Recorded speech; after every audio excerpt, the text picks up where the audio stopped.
미라클 모닝 애청자 여러분 안녕하십니까? 우리는 위급한 일이 발생하면 어디론가 숨고 싶고 도피하고 싶고 또 무언가 보호처가 있으면 좋겠다라고 생각될 때가 있습니다.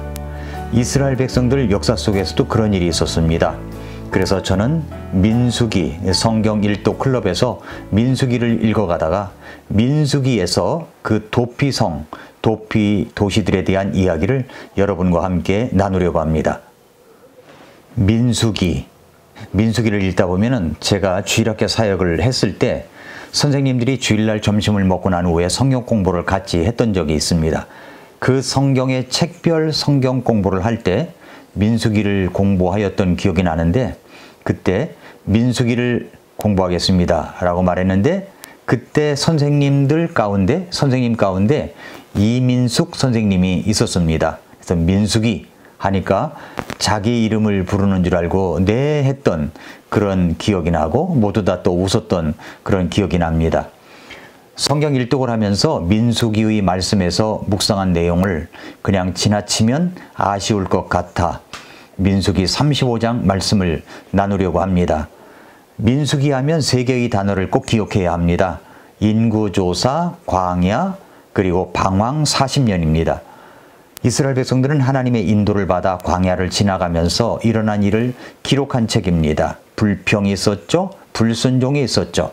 그리고 결정적인 믿음 없음이 드러난 곳이 가데스 바네아 사건, 가나안 정탐을 하고 난 후에 그들의 불순종이 드러났습니다. 믿음 없음이 드러났습니다. 그래서 그들은 40년을 방랑자로 광야를 지나면서 믿음 없는 사람들은 죽었고 신세대들이 가나안 땅에 들어가는 훈련과 준비를 했다라고 기록한 책이 바로 민수기입니다. 민수기 32장부터 보면은 이스라엘 백성들이 거할 땅에 대해서 언급하시죠. 요르단 동쪽에 거할 지파는 루벤 자손, 갓 자손, 그리고 므낫세 자손입니다. 그리고 가나안 땅에 들어가서 이스라엘 민족들이 거할 땅의 경계에 대해서 언급하시면서 그곳에 이스라엘 백성들이 거하여 땅을 분배하라고 말씀하십니다. 각 자손들이 거할 곳은 있는데 하나님께서 특별히 선택한 레위 자손에 대해서는 어떻게 말씀하셨습니까? 민수기 35장에 보면은 레위 자손들이 거할 도시에 대해서 말씀하시고 있는데 이름하여 그 도시를 도피도시, 도피성이라고 말하는 것입니다. 도피도시에 대해서는 성경에 여러 번 언급해 놓으시고 있습니다. 민수기 35장 외에도 신명기 19장에 나오고 여호수아 20장에서도 언급하시고 있습니다. 이 도시는 레위 사람들을 위한 도시입니다. 그런데 그 도시들이 한쪽으로 몰려 있는 것이 아니라 이스라엘 백성들이 사는 땅에서 적당한 거리에 각 지파가 있는데 그 12지파의 사는 지역에서 적당한 거리인 6군데에 세우라고 하십니다. 요르단 동쪽의 3개의 도시를 그리고 요르단 서편의 3개의 도시를 세우라고 하십니다. 그러니까 6도시들을 도피도시로 지정해 놓으셨다는 것입니다. 우리는 이 6도시, 도피도시에 대해서 우리에게 말씀해 주시는 주님의 의미를 잘 알 필요가 있습니다. 여기에 놀라운 진리가 있기 때문입니다. 이 도피도시들은 무엇을 말씀하시고 있는 것입니까? 3가지 관점에서 나눠보겠습니다. 첫째로 도피도시들의 실제적인 의미입니다. 이스라엘 민족에게는 경찰력이 없었습니다. 그래서 각 성의 장로들이 경우에 따라 법정을 구성했습니다. 어떤 사람이 사고로 다른 사람을 죽였으면 그는 자신을 보호할 어떤 대책이 필요했습니다. 왜냐하면 살해당한 사람의 가족 중 하나가 그 살해당한 친척의 피를 복수하려고 하는 것이 율법적이었기 때문입니다. 창세기 9장 6절에서 사형의 원리가 세워졌고 출애굽기 21장 12절부터 14절에 보면은 모세가 확정짓고 있습니다. 달리 말해서 사람을 죽인 사람은 자기 생명이 위험했습니다. 왜냐하면 피해 복수자가 살인자의 무죄함을 증명하기도 전에 그를 죽일 수가 있기 때문입니다.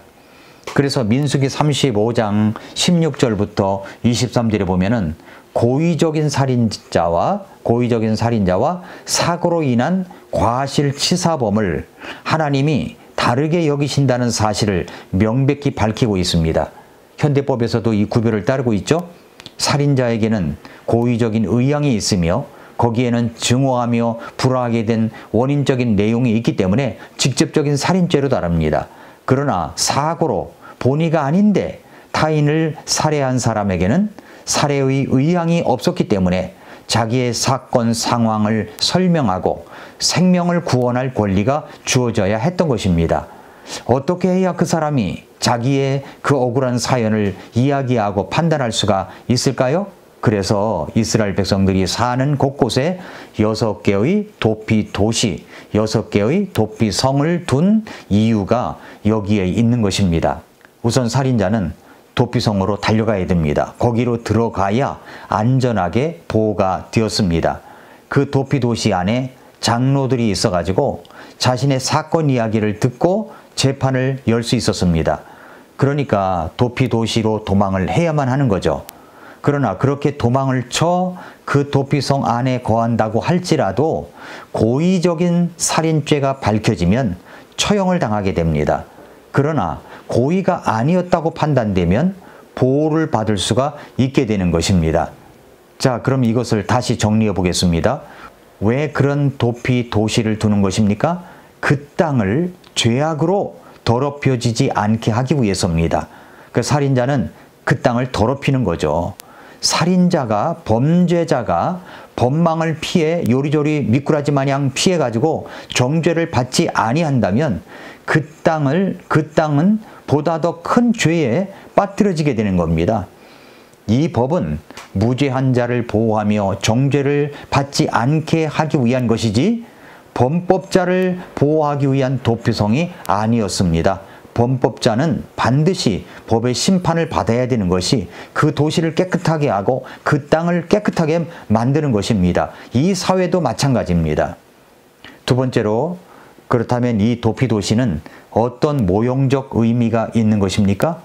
이스라엘 나라 땅 안에 있는 도피 도시는 예수 그리스도의 아름다운 모형을 말해주는 것입니다. 아름다운 모형. 첫째로 도피 도시는 하나님께서 지정하셨습니다. 이곳은 바로 은혜의 도시입니다. 왜냐하면 모든 사람은 죄인이며 마땅히 죽어서 심판을 받아야 합니다.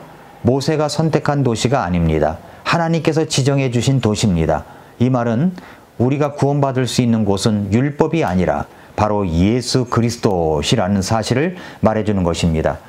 이 메시지는 하나님께서 우리를 구원할 분을 지정해 주셨는데 그분은 바로 죄 없는 하나님의 아들 예수 그리스도시다라는 것을 가르쳐 주시는 것입니다. 하나님이 정해 주셨습니다. 흠없고 죄 없는 하나님의 아들 예수 그리스도이십니다. 다른 사람은 아닙니다. 하나님께서 세상을 이처럼 사랑하사 자신의 독생자 예수 그리스도를 정해 주신 것입니다. 둘째로 도피 도시는 하나님의 말씀 안에 언급되어 있습니다. 6도시의 이름은 하나님께서 직접 그 도시의 이름을 언급하셨습니다. 구원의 도피 도시들을 말입니다. 아무나 그 도피 도시 안에 들어갈 수가 있는 것이 아닙니다. 우리의 구원도 마찬가지입니다. 구원은 하나님의 말씀 안에 약속되어 있는 것입니다. 구원은 결코 변경되지 않습니다. 이스라엘에는 이 도피 도시들보다 뛰어난 도시들이 많았지만 죄인들을 숨겨줄 수 있는 도시는 아무 데도 없었습니다. 구원을 얻을 수 있는 유일한 길은 바로 예수 그리스도 한 분뿐입니다. 셋째로 도피 도시들은 누구나 접근하기가 쉬웠습니다. 자, 여기 지도를 보면 6도시들은 잘 배정되어 가지고 어떤 지파에게서도 멀지 않은 곳에 위치하고 있는 그런 모습을 볼 수가 있죠. 요르단강 동편으로는 루벤 자손, 갓 자손, 므낫세 자손이 있습니다. 이곳에는 베셀, 라못, 골란 이 도피 도시들이 있습니다. 서편으로는 게데스, 세겜, 기럇 아르바, 헤브론이 있습니다. 눈에 잘 띄고 적당한 거리에 도피 도시들이 있었습니다. 이것은 하나님의 배려요 사랑입니다. 여러분, 이것은 무엇을 말하는 거죠? 이 도피 도시는 예수 그리스도를 상징하는 것입니다. 예수님께 가는 길은 누구나 갈 수 있는 곳입니다. 누구나 갈 수 있습니다. 쉽게 갈 수 있습니다. 어떤 사람이든지 받아주신다 하는 것을 의미하고 있습니다. 넷째로 이 도피 도시들은 안전이 보장되어 있습니다. 어떤 사람이 도피도시로 도망쳤고 그 안에 들어갔다면 그는 그곳에 있는 한 안전은 보장되었습니다. 이것은 무엇을 말합니까? 우리의 구원은 영원히 보장되었음을 말씀해 주시고 있는 것입니다. 각 도피도시들의 이름의 뜻이 예수 그리스도를 믿으면 영원한 안전과 보장을 해 주심을 시사해 주시고 있기 때문입니다. 그러니까 6도시는 모두 다 예수 그리스도를 말씀하고 있고 예수 그리스도 안에서 누릴 수 있는 많은 것들을, 누릴 수 있는 것들을 말씀해 주시고 있는 것입니다. 예를 들어서 게데스, 의라는 뜻입니다.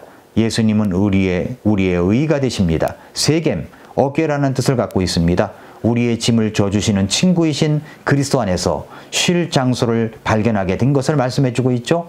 헤브론은 교제라는 뜻입니다. 예수님 때문에 하나님과의 교제가 이루어진 거죠. 또 믿는 사람들과의 교제가 이루어집니다. 베셀, 요새라는 뜻입니다. 안전한 곳이죠. 라못, 높음이라는 뜻이 있습니다. 골라는 원 또는 완성, 행복이라는 뜻을 갖고 있습니다. 그러니까 예수님이야말로 우리의 의가 되시며 우리의 짐을 져주시는 어깨가 되시며 주님이 나를 받아주셔서 교적게 해주시며 안전한 요새시며 우리를 하늘 왕자에 앉게 해주시는 높음 되시고 우리의 안전, 우리의 행복이 되시는 분이십니다. 여러분은 이 도피도시이신 예수님 안으로 들어온 적이 분명히 있습니까? 구원을 받으셨습니까? 오늘 밤 죽으면 천국 갈 수 있는 확신이 있으십니까? 그렇다면 이제부터 주님께서 도피도시들이 되신다는 의미를 되새기면서 생각해야 합니다. 내가 죽어서 마땅히 심판과 지옥의 파멸을 당해야 하는데도 예수님께서 우리를 위해서 죽어주시고 살려주심으로 구원을 받게 해주셨으니 참 감사합니다. 오늘 하루 이 사실을 묵상하면서 생활하시기를 바랍니다. 여러분은 하나님의 도피도시들로 도망한 적이 분명히 있습니까? 그곳은 바로 예수 그리스도 안입니다. 여러분은 이제 자신이 그리스도 안에서 안전하다는 것을 알고 계십니까? 불안과 두려움에 떨지 마십시오. 예수님은 우리의 구원을 영원히 안전 보장해 주십니다. 한 번 구원은 영원한 구원입니다. 자신이 그리스도 안에서 안전하다는 것을 알고 있고 믿고 있습니까? 그것을 믿고 나아가는 자가 확실한 믿음으로 견고해질 수가 있는 것입니다. 아침마다 새롭다. 오늘도 미라클 모닝입니다.